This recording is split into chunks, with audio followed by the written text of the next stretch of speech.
14 जुलाई ठीक 2:35 आज से लगभग एक महीने पहले आंध्र प्रदेश के श्रीहरिकोटा से चंद्रयान-3 करोड़ों भारतीयों की उम्मीदों और सपनों की पोटली बांधकर चांद के दक्षिणी ध्रुव पर उतरने के लिए निकला था।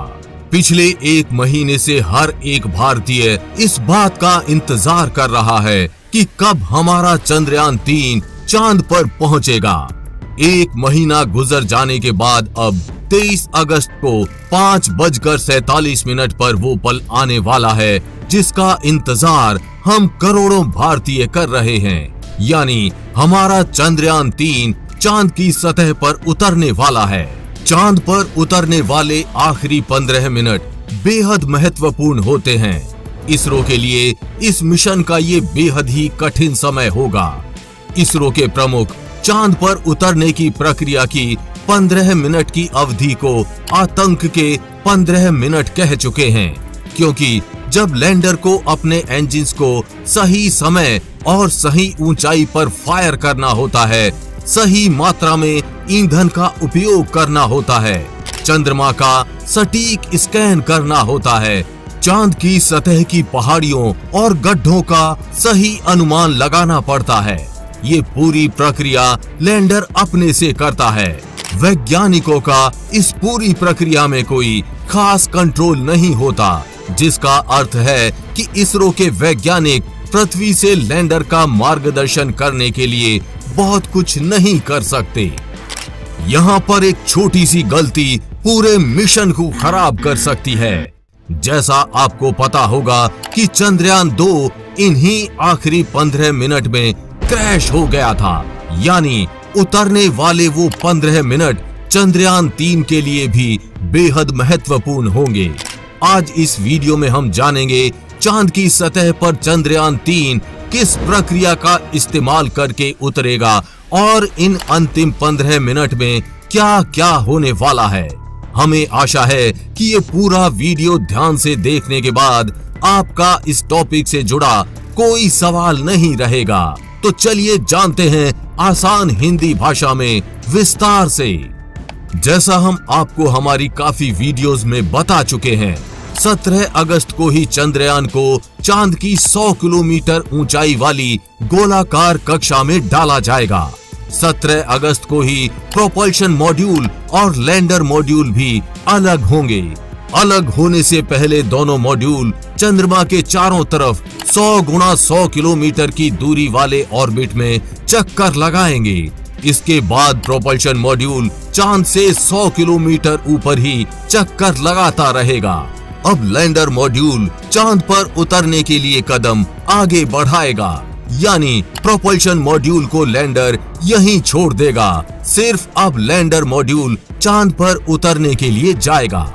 18 और 20 अगस्त को डी ऑर्बिटिंग होगी, यानी चांद के ऑर्बिट की दूरी को कम किया जाएगा। लैंडर मॉड्यूल 100 गुणा 30 किलोमीटर के ऑर्बिट में जाएगा। इसका मतलब है कि लैंडर मॉड्यूल इस ऑर्बिट में जाने के बाद चंद्रमा से सबसे दूर 100 किलोमीटर और सबसे नजदीक 30 किलोमीटर दूर होगा। इसके बाद लैंडर मॉड्यूल 3 दिनों तक इसी ऑर्बिट में चक्कर लगाएगा। अब आपका सवाल हो सकता है कि जब लैंडर मॉड्यूल 3 दिन पहले पहुंच जाएगा तो इसी दिन लैंडिंग क्यों नहीं करेगा? तो उसका जवाब है 20 तारीख को लैंडर मॉड्यूल जब चांद के पास पहुंचेगा तो उस समय चांद पर रात होगी। चंद्रयान-3 को चांद की रात में काम करने के लिए डिजाइन नहीं किया गया है। 23 तारीख को चांद की पहली सुबह होने वाली है, इसलिए लैंडर मॉड्यूल इसी ऑर्बिट में 3 दिन तक चक्कर लगाता रहेगा। 23 अगस्त 2023 को जैसे ही घड़ी में 5:32 होंगे, शुरू होगी सॉफ्ट लैंडिंग की प्रक्रिया। हमारा चंद्रयान-3 चांद पर उतरने के लिए सतह की तरफ बढ़ने लगेगा। चांद पर उतरने की प्रक्रिया को आप पहले संक्षिप्त में इस वीडियो से समझिए, इसके बाद विस्तार से समझेंगे। एल्टीट्यूड 100 किलोमीटर ये लैंडिंग प्रक्रिया का पहला चरण है। यहाँ से चंद्रयान उतरने के लिए चांद की लोअर ऑर्बिट में आएगा। Altitude 30 kilometre. दूसरा चरण इतनी ऊंचाई पर आने पर लैंडर मॉड्यूल के दोनों थ्रस्टर्स इंजन शुरू होंगे और स्पीड 6000 किलोमीटर प्रति घंटा से धीरे धीरे कम होना शुरू होगी। Altitude 100 metre. तीसरा चरण, इतनी ऊंचाई पर आने पर लैंडर मॉड्यूल चांद की सतह को स्कैन करना और फोटो लेना शुरू करेगा। Slowed descent. चौथा चरण, यहाँ चांद की सतह से ऊंचाई ना के बराबर रहेगी और स्पीड कम होकर 0 किलोमीटर प्रति घंटा तक आ जाएगी। Take down. ये लैंडिंग प्रक्रिया का 5वां और आखिरी चरण है। यहाँ हमारा चंद्रयान 3 चांद की सतह पर होगा। अब समझते हैं विस्तार से।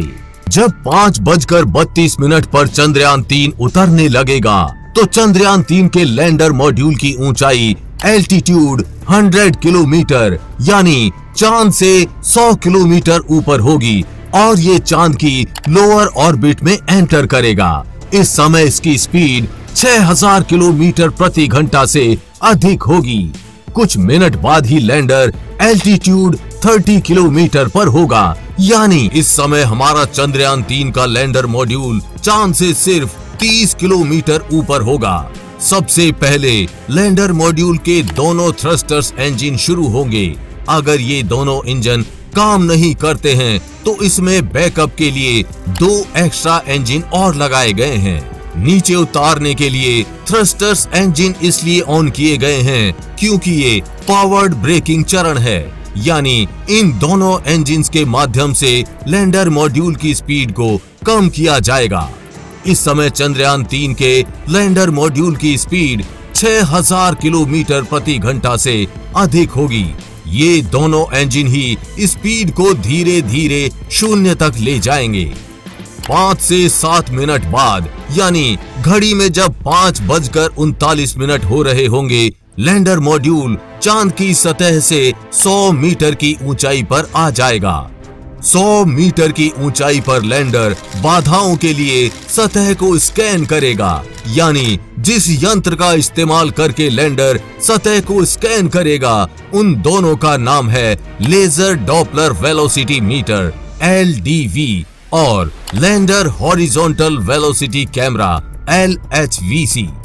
लेजर डॉपलर वेलोसिटी मीटर जमीन पर उतरते समय 3D लेजर फेंकेगा। ये लेजर जमीन से टकराकर वापस लैंडर मॉड्यूल तक आएगी और बताएंगी कि सतह कैसी है, ऊंची नीची ऊबड़ खाबड़। इसके आधार पर वो लैंडिंग के लिए सही जगह का चुनाव करेगा। इसके अलावा 2 और दिशाओं में भी लेजर जाएंगे।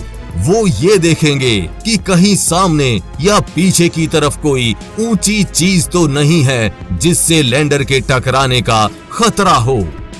इसके साथ ही LHVC जो जमीन के नीचे के हिस्से की तस्वीर लेना शुरू करेगा, वो भी गति में, ताकि लैंडर के उतरने और हवा में तैरते रहने की गति का पता चल सके, साथ ही खतरों का अंदाजा हो सके।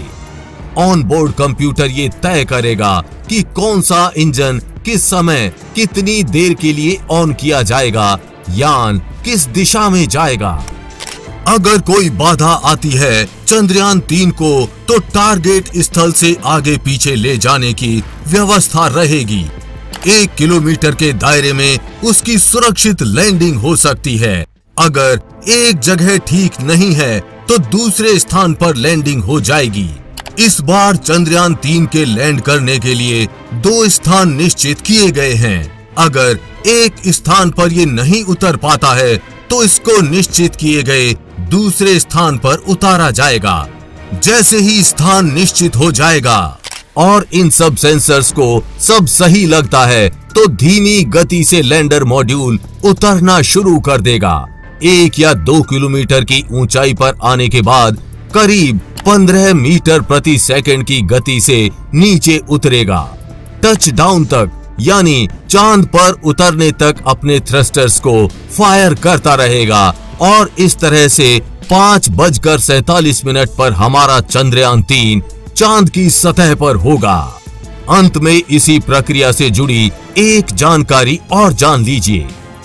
उतरते वक्त एक और समस्या आ सकती है, वो है चंद्र धूल। जी हाँ, गति में कमी आने के बाद भी चंद्र धूल यानी चांद की सतह से उड़ने वाली धूल की समस्या बनी रहती है। जैसे आपने किसी हेलीकॉप्टर को जमीन पर उतरते हुए देखा होगा, उतरते वक्त उसके चारों तरफ जैसे धूल उड़ने लगती है, वैसे ही लैंडर मॉड्यूल उतरते हुए चांद पर होता है। चांद की सतह को छूते समय लैंडर के थ्रस्टर्स तेज गति से चंद्रमा की धूल को सतह से उड़ा देते हैं।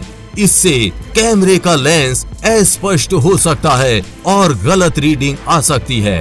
चंद्र धूल चंद्रमा की सतह के महीन अपघर्षक कण हैं और आसानी से समझने के लिए आप अमेरिका के मून मिशन अपोलो 15 का ये वीडियो देखिए, कैसे चांद पर उतरते वक्त थ्रस्टर्स ने धूल के एक बादल को उड़ा दिया, जो लैंडिंग समाप्त होने तक कुछ मिनटों के लिए दृष्टि को पूरी तरह से अस्पष्ट कर देता है।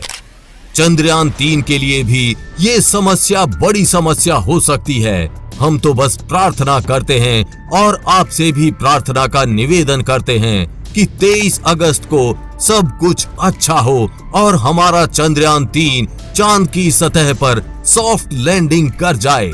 चंद्रयान 3 की चांद पर लैंडिंग 23 अगस्त को हम आपको लाइव दिखाएंगे। इसीलिए अभी चैनल को सब्सक्राइब करके बेल नोटिफिकेशन ऑन जरूर कर लें। आपको ये जानकारी कैसी लगी हमें कमेंट बॉक्स में लिखकर जरूर बताएं। वीडियो को लाइक शेयर करना ना भूलें। जल्द ही मिलेंगे ऐसी ही इंफॉर्मेटिव वीडियो के साथ। तब तक के लिए जय हिंद, जय भारत।